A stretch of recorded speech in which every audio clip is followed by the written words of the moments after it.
एक गांव में नीरज नामक एक सुंदर बालक था। वो अपने पिताजी, विमाता और उनके 2 बेटियों के साथ रहता था। उनके नाम थे रम्या और चित्रा। उसकी विमाता और उनके बेटियां नीरज की ओर बहुत कठोर रहते थे। घर के सारे काम उनकी बेटियों से नहीं बल्कि नीरज से करवाती थी। नीरज, कहाँ हो तुम? सुबह मेरे लिए उठने के बाद चाय लाना भूल गए क्या? ऐसे बिस्तर पे लेटे हुए चिल्लाती है जब नीरज चाय लेके आता है। नीरज, मैंने तुमसे मेरे कपड़ों की इस्त्री करने के लिए कहा था, तुमने किया? आप ही के पास लेके आ रहा हूँ दीदी। सुबह उठ के सारे काम करने पर नीरज थक के सो जाता था। एक दिन नीरज अपने विमाता को पानी दे रहा था जब थोड़ा पानी गलती से उन पे गिर जाता है। अपने विमाता से मार खाने के डर से वो घर से भाग जाता है। जहाँ भी जाओगे घूम फिर के तो तुम वापस घर ही आओगे, तब देखती हूँ। ऐसे वो घर से निकलकर चलते चलते बहुत दूर चला जाता है।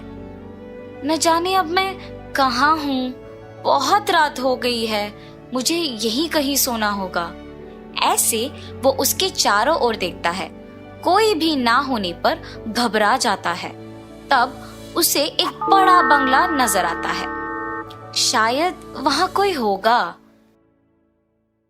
ऐसे सोचकर वो बंगला के अंदर जाता है। बंगला अंदर से बहुत पुराना था और सारे सामान इधर उधर बिखरे हुए थे। कोई है? ऐसे आशा में चिल्लाता है कि कोई दिख जाए और घर में पुरानी चीजें होने के कारण इधर उधर देखता है। तब उसे उन चीजों में एक चमकता हुआ कुछ दिखाई देता है। यहाँ के सारे वस्तुओं पे धूल है, मगर ये क्या है जो चमक रहा है? ऐसे नीचे पड़े हुए उस चमकते हुए वस्तु को उठा के उसे साफ करता है और तब देखता है कि वो एक आईना है। साफ करने के बाद वो एकदम नया दिखता है। ये चीज तो टूटा भी नहीं है और मेरे साफ करने पर नया दिख रहा है। मैं अगर नीचे भी गिर गई तो भी नहीं टूटूंगी। तुम बात भी करते हो? हाँ, मैं बात कर सकती हूँ। तुम नीचे गिरने पर भी क्यों नहीं टूटोगी? मैं नहीं टूटूंगी, और अगर टूट भी गई तो मुझ में सारे टुकड़ों को संलग्न करने की शक्ति है। तुम्हारी विमाता के हाथ मार खाने के डर से तुम भाग के बाहर आए हो ना? हाँ, तुम्हें कैसे पता? मुझे सब पता है। मैं कुछ भी कर सकती हूँ। अच्छा, तुम सब कुछ कर सकती हो ना? तो मैंने सुबह से कुछ नहीं खाया है। मुझे बहुत भूख लग रहा है। मुझे खाने के लिए कुछ दे सकते हो? जरूर, मुझे देखकर तुम्हारा मनपसंद खाना को मांगो। नीरज जैसे ही आईने को देख के अपना मनपसंद खाना मांगता है, वो उसके सामने प्रत्यक्ष होता है और वो आश्चर्यचकित रह जाता है। तुम सच में कुछ भी कर सकते हो। तुम जादुई आईना हो। उसका मनपसंद खाना उसको मिलते देख नीरज सब भूल जाता है और खाके वही आराम से सो जाता है। अगली सुबह अपने विमाता की आवाज सुनाई पड़ने पर उठ जाता है। अपने कमरे में रहते देख वो दंग रह जाता है। कल रात तो मैं बंगले में सोया था, यहाँ कैसे आ पहुंचा? तुम्हें यहाँ मैं लाई। तुमने? मगर क्यों? अगर मेरी विमाता मुझे देखेगी तो मारेगी। मुझे डर लग रहा है। मैं यहाँ नहीं रहूंगा, मैं चला जाऊंगा। इतना क्यों डर रहे हो? क्या तुम्हारी विमाता अच्छी नहीं है?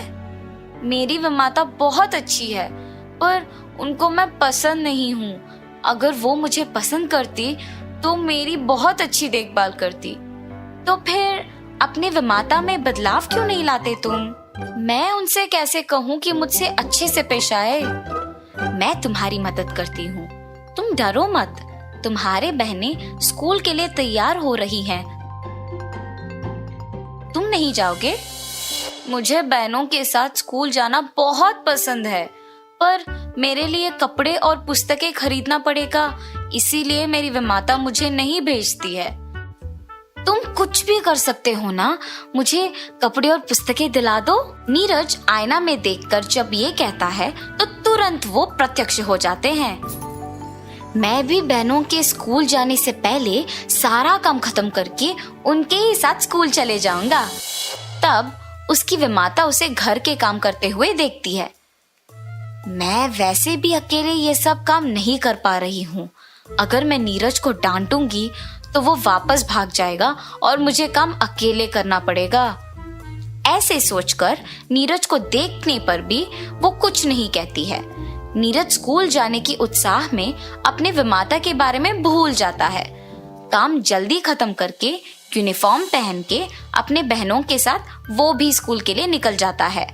नीरज को अपने बेटियों के साथ साथ स्कूल चले जाना उसकी विमाता देखती है। नीरज ने सारा काम बहुत जल्दी कर लिया और आज स्कूल भी चला गया। उसको नए कपड़े कहाँ से मिले? ये बात मुझे उसके स्कूल से आने के बाद पूछना होगा। और उसके स्कूल से आने वक्त तक इंतजार करती है।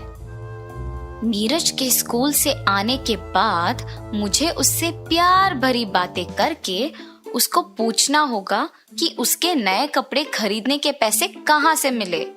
इतने में नीरज उसके बहनों के साथ स्कूल से वापस आता है। माँ, नीरज के हमारे साथ स्कूल आना मुझे बिल्कुल नहीं पसंद। हाँ माँ, मुझे भी। उनके माँ नीरज के नए कपड़े और पुस्तकों के बारे में जानने के लिए उन्हें चुप करवाती है। चित्रा, भैया को ऐसे नहीं बोलते। नीरज, इधर आओ बेटा। ऐसे प्यार से बुलाकर उसको अपने बगल में बिठाती है। बेटा, स्कूल का पहले दिन कैसे लगा तुमको? नीरज को जब विमाता उसकी माँ की तरह प्यार से पेश आना देख उसे बहुत खुशी होती है। काश मेरी विमाता हमेशा मुझसे ऐसी ही बात करती। नीरज बेटा, तुम्हें ये स्कूल यूनिफॉर्म, बैग और पुस्तकें कहाँ से मिले? विमाता, ये सब मैंने नहीं खरीदा। और ऐसे नीरज उनको जादुई आईने के बारे में सब कुछ बताता है। बेटा, मुझे वो आईना दिखाओगे? जी विमाता, अभी लेके आता हूँ। आईना लेकर अपने विमाता को देता है और उस आईने की कहानी उसकी बहनें भी सुनती हैं। माँ, मैं पहले मेरी मनपसंद चीजें मांगती हूँ, मुझे वो आईना दो ना माँ। बड़ी बहन होने के नाते मुझे वो आईना पहले मिलना चाहिए। मैं पहली अपनी मनपसंद चीजें मांगूंगी। तुम दोनों लड़ो मत। चित्रा ने पहले पूछा तो पहले उसे मिलेगा ये। पहले जादुई आईना चित्रा को मिलने पर वो बहुत खुश होती है। मुझे सबसे खूबसूरत बनाओ। ऐसे कहते ही चित्रा बहुत सुंदर बन जाती है और फिर आईना रम्या को दिया गया। मुझे मेरी बहन से भी सुंदर बनाओ। ऐसे मांगते ही रम्या चित्रा से भी ज्यादा खूबसूरत बन जाती है, पर उससे संतुष्ट ना होकर लालच से वो आईने से और खूबसूरत बनाने के लिए मांगती है और तुरंत उसकी सारी सुंदरता खोकर वो बदसूरत बन जाती है। तब रम्या दुखी होती है ये सोचकर कि ज्यादा खूबसूरत बनने की लालच में ऐसी स्थिति आ गई कि अपने आप को आईने में नहीं देख पा रही हूँ। रम्या को ऐसे बदसूरत देख उसकी माँ भी बहुत दुखी होती है। अपनी बहन और विमाता को दुखी देख नीरज जादुई आईने को अपने हाथ में लेके खुद अपनी बहन को सुंदर बनाने के लिए मांगता है। तुरंत उसकी बहन खूबसूरत बन जाती है। रम्या के लिए नीरज ऐसे मांगते देख उसकी विमाता को समझ आता है कि वो अपनी बहनों को और उन्हें कितना प्यार करता है और नीरज के साथ उसके बुरे बर्ताव के लिए अफसोस करती है।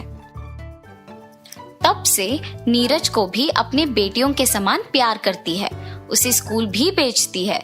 ये सब देख नीरज भी बहुत खुश होता है। ये सब उस जादुई आईने की वजह से हुआ है। ऐसे सोचकर वो खुशी खुशी अपनी जिंदगी जी लेता है।